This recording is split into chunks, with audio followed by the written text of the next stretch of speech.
rápidamente. Esta materia se llama amartiología, con H. Comienza con H. Amartiología. ¿Cómo se llama? Amartiología, con H. Comienza con H. Amartiología. El arte de llamar. Amartiología. No, eso no significa. ¿Ya? El arte de llamar. La primera palabra para la división de esta palabra viene entonces del griego amartía, que significa pecado. Amartía. Amartía. Es pecado. Dice la palabra de Dios que sabiendo hacer lo bueno y no lo hacemos, ya es pecado, ¿verdad? Eso está en Santiago. En el libro de Santiago dice, sabiendo hacer lo bueno y no lo hacemos, ya no es pecado también. Entonces todo es pecado, dice. Amartía y ología, que viene de logos, palabra o doctrina. Entonces podemos decir que amartiología es la doctrina del pecado. Ología. Vamos a comprar el libro. ¿Ya? Entonces es ¿Qué dijo? ología, viene conocimiento o doctrina. Ya, y si unimos la palabra, entonces la doctrina del pecado o el conocimiento del pecado. Igual ustedes van a tener en su libro, ¿no? Ya.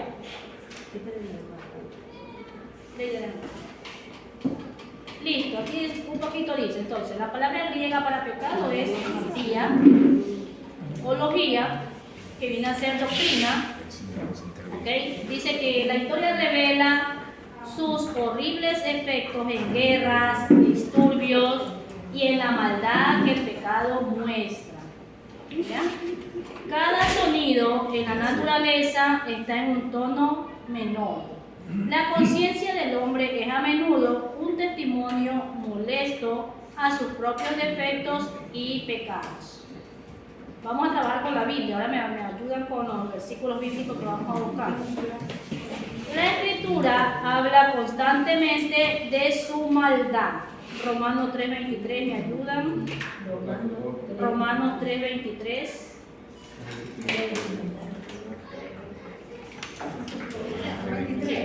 Léalo. No, porque todo pecado está destituido de la gloria de Dios. Amén. Sí, es un texto conocido, ¿verdad? Por cuanto todos pecaron y están destituidos de la gloria de Dios. Entonces el pecado no es solo en nuestra época, ¿no? Sabemos nosotros que el pecado siempre estuvo, siempre existió. Si no hubiera habido el pecado, amén. En la época de Lot era necesario que Lot llegara a esa tierra, cuando se separó del tío de Abraham, era necesario que llegara a esa tierra para que predique la salvación a ese pueblo, que lógicamente ellos sí escucharon, pero no obedecieron la palabra. ¿Qué pasó en Sodoma y Gomorra? Solo los ángeles llegaron, ya lo sabemos, y salvaron o sacaron a la familia de Lot. El resto que vivía en pecado fue consumido, ¿no? Entonces el pecado siempre ha estado presente. Dentro del pueblo de Dios, dentro del pueblo de Israel, siempre este pueblo rebelde, porque siempre se rebeldizaba en contra de Dios, siempre se apartaba de Dios, porque caía en pecado. ¿Cuál es el mayor pecado que siempre Israel caía? La idolatría. Era muy fácil, ellos eran muy fáciles de dejarse convencer.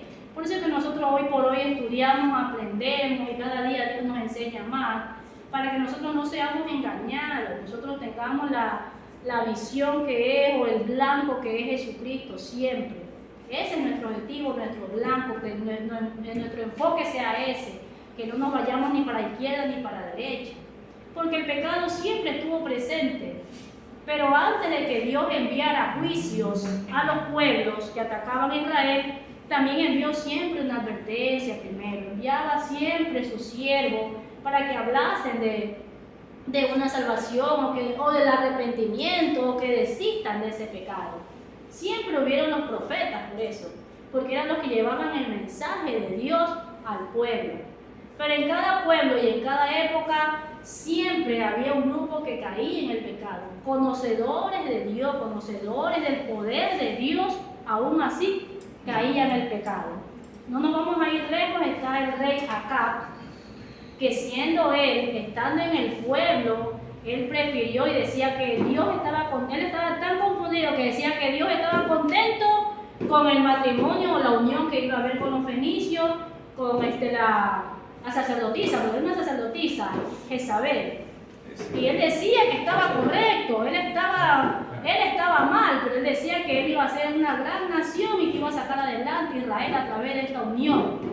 Sin darse cuenta que la sacerdotisa comenzó a hacer dentro del pueblo, cuando llegó a Samaria, que era el pueblo de Samaria en esa época, llegó a Samaria, rendía cultos a Baal y a Será, que eran los dioses paganos de ellos.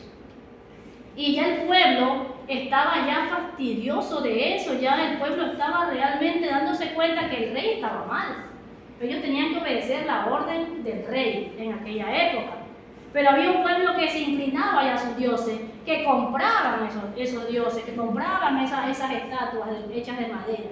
Sí, las compraban. Y eran conocedores de Dios, de la palabra, conocedores del poder de Dios, de los juicios de Dios. En esa época, el profeta Elías estaba presente ahí. Y Elías iba, se le enfrentó y se le presentó y le decía las cosas como eran, ¿verdad? Al rey Acab, le decía las cosas como eran. Mataron a más de 100 sacerdotes en aquella época, dice la palabra de Dios, por orden de la sacerdotisa, Jezabel. Y Elías tuvo que huir, pero sí le dejó dada una profecía que le dijo que no llovería en 3 años y medio. Y así se cumplía, y aún así el rey Acab no le importaba, su ceguera era tan grande que había caído en el pecado de la idolatría, que no le importaba la muerte de su pueblo, de sus hermanos, porque eran sus hermanos, porque él era del pueblo de Israel. Entonces el pecado siempre ha existido, el pecado siempre ha venido. De hecho, aquí hay un ejemplo claro que dice que un niño cuando nace, nosotros no tenemos que enseñarle a pelear ni al mal, el niño ya va creciendo con eso. Más bien los padres tenemos una gran responsabilidad de enseñarle lo bueno al niño, de que no se pelea, que en la escuela no se pelea, que uno no se coge nada, que uno no se coge el lápiz del otro, y uno le enseña al niño. Porque ellos ya, todos nacemos ya con el pecado original, por la naturaleza adámica, ¿verdad? Entonces, más bien tenemos que enseñarle lo bueno y no lo malo. No hay necesidad de enseñarle lo malo porque ya se hace lo malo. Entonces el pecado ha estado presente siempre. Pero en medio de aquello que surge o que está el pecado, dice la palabra de Dios que donde abunda el pecado, sobreabunda la gracia de Dios, la misericordia de Dios. Ahí entramos nosotros, vivimos en un mundo nosotros, lleno de perdición, lleno de pecado. Nosotros estamos aquí en el mundo, pero sabemos que solo somos pasajeros. No podemos nosotros estar apoyando el pecado. Una cosa es que nosotros veamos, que nosotros vivimos ahí en medio quizás, pero no apoyar al pecado.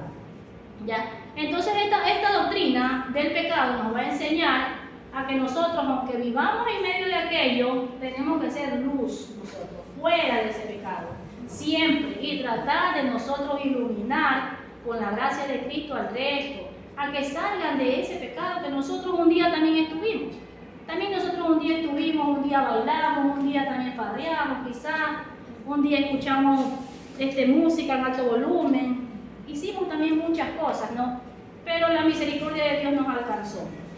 Entonces nosotros debemos de ver no al hermano o no al no creyente como que es un pecador y no quiero ni acercarme, no, porque nosotros también estamos inmersos, de hecho nosotros también pecamos, pero nosotros somos pecadores redimidos por la sangre de Cristo, porque todos los días nosotros le fallamos a Dios de una u otra manera, le fallamos a Dios.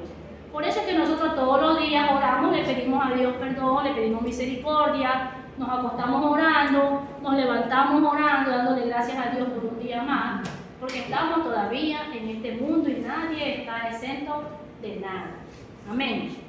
Dice aquí un poquito acerca del problema del pecado. Dice, una de las preguntas más complejas que viene a la mente humana o a la mente del ser humano es aquella con relación a la presencia y origen del pecado.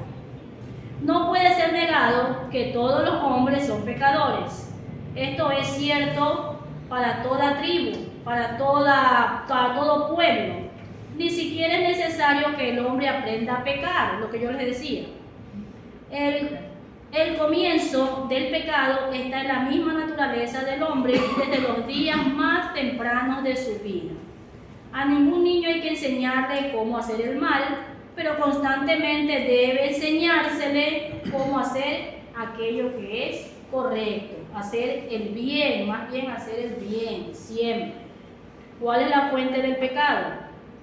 Entendemos claramente que la Biblia no creó el problema del pecado.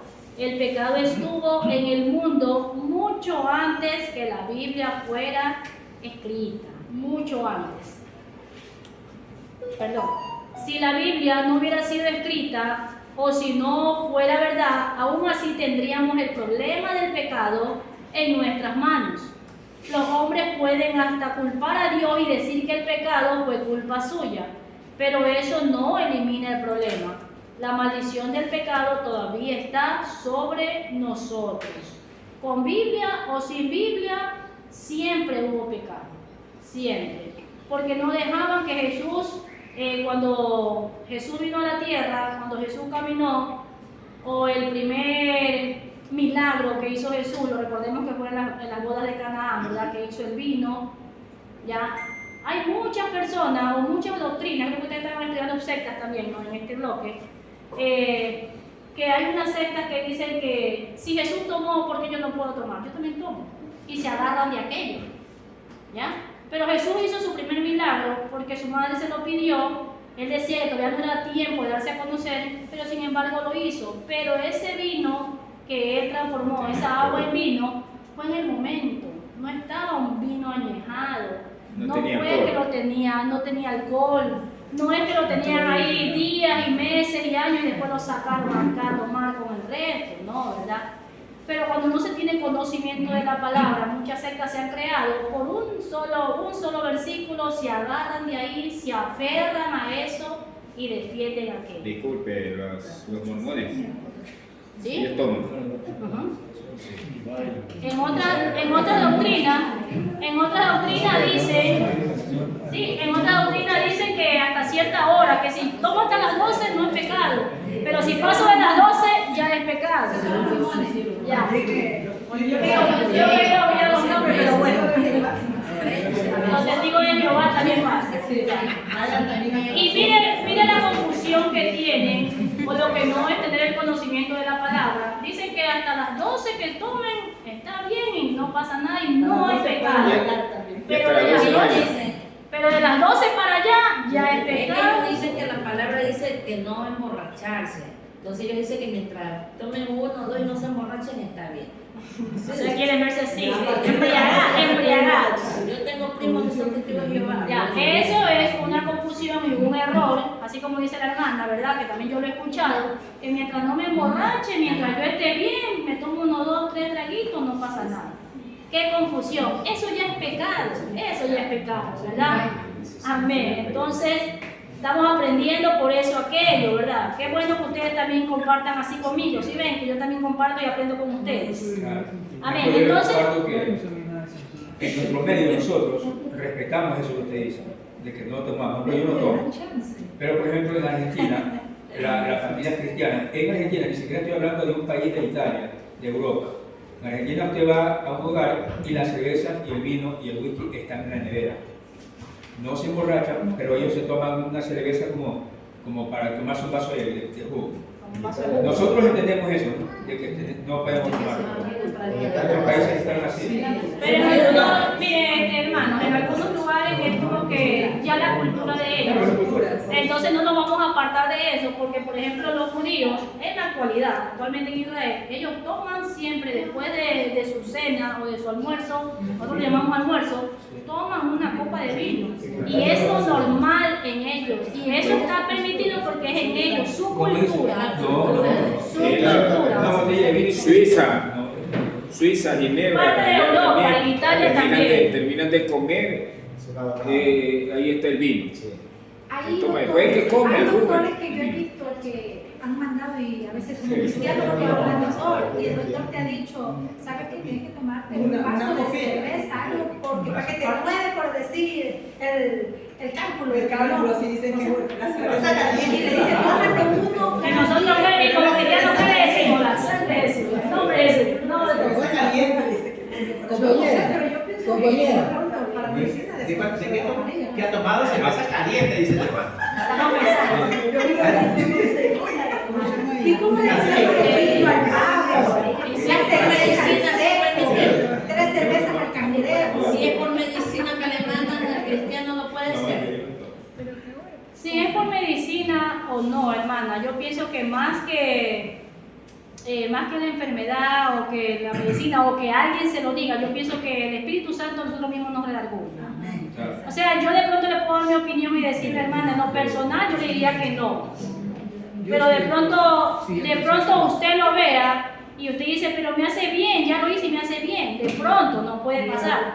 Pero yo a través de la palabra, a través de la luz de la palabra, dice que tenemos un sanador, ¿no? Y por medicina no creo que sea un pretexto o una excusa, porque dice el Señor que Él llevó todas nuestras Yo más bien enfermedades. creería que Isaías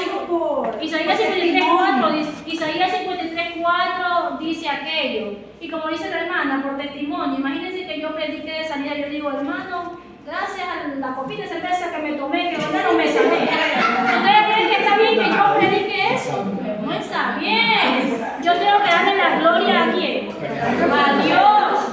No a la copita de cerveza, aunque por muy chiquita que sea. Tengo que darle la gloria a Dios. Hermana, Dice que para la gripe un carrilazo, dice No, la sangre de Jesús. Uy, hermana, Mire. que se tomó para sanarse. yo le voy a decir algo. Acá se tomaba. Yo trabajaba en fibra. ¿Ya? Yo era fibrero. Atendemos un momento, hermano. Yo era fibrero. Yo trabajaba con el hermano Carlos Ferri, el final. Era fibrero. Y los fibreros siempre tienen que, después de un tiempo de que trabaja la toxina de la fibra, eso se toma, dice que la nevada es buena. Y mi hermano se tomaba él una club.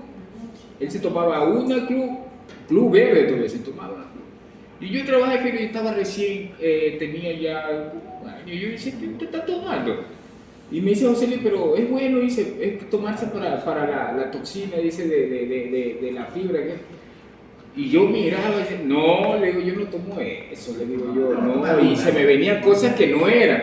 Pero miren, ahora después de eso yo tengo un sueño, pero así, que yo había estado trabajando en fibra, así mismo, y después de que digo, voy a tomarme una cerveza que es por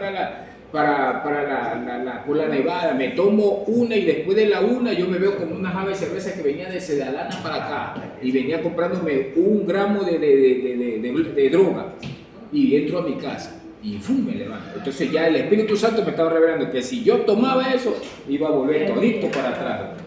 ¿Me entiendes? Entonces yo dije, no, yo no es para tomar eso.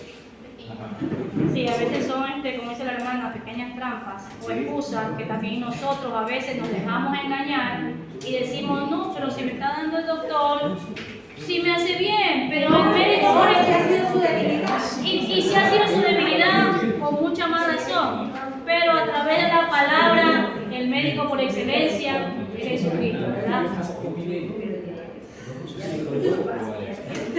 Amén. Acá me escuché que voy a bajar 2 puntos en actuación en clase.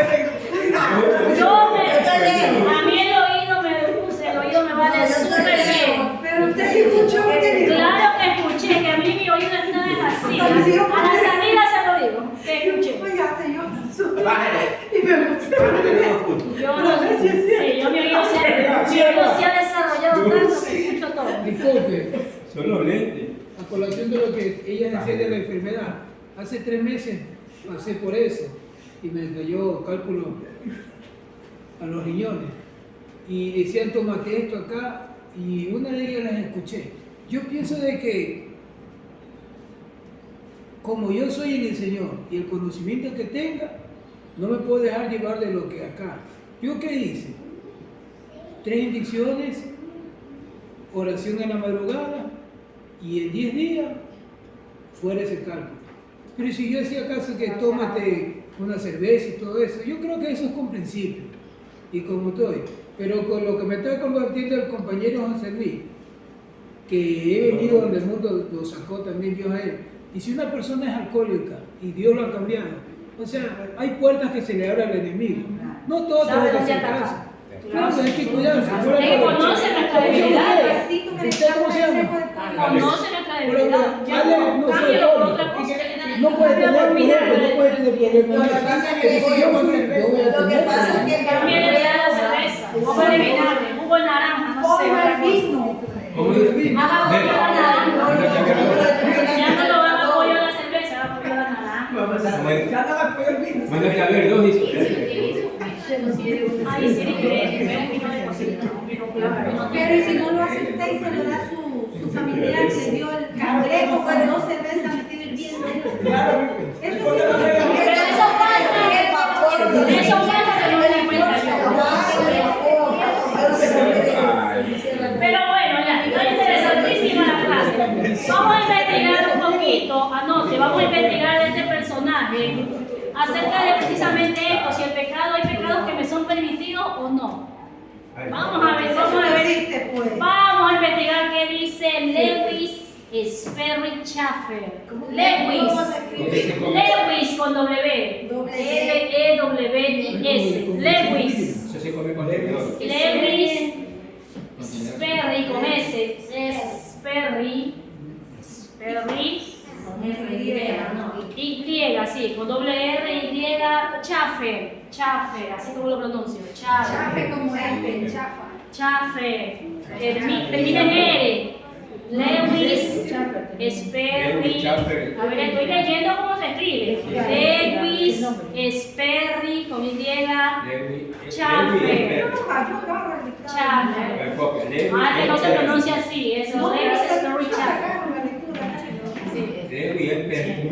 Lewis Sperry Chafer.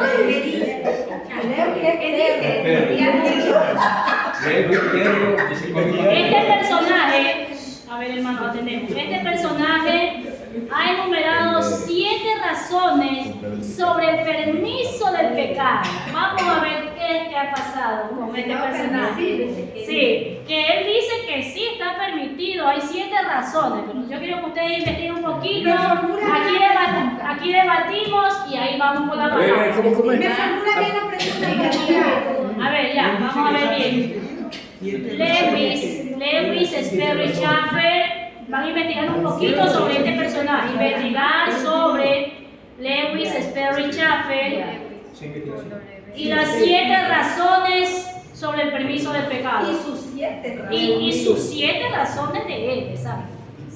Y sus 7 razones sobre el permiso del pecado. Uy, Dios mío, tantas cosas que se ven. Por ejemplo, estaba viendo una mujer que dice que es Jesús, ella, la mujer, la esposa de Dios. Qué cosa. Ya, pero nosotros vamos a contrarrestar aquello. Yo quiero que ustedes investiguen un poquito de esto. Eso sí me lo traigo en un resumen también. Ya, me lo traigo escrito en una hojita. Tienen un deber de cada materia, ¿no? En una hojita. De lo mismo que investigamos, vamos teniendo un poquito y ahí traemos acá un debate y hacemos. Amén. Nos vamos a quedar hasta ahí. Ya, gracias.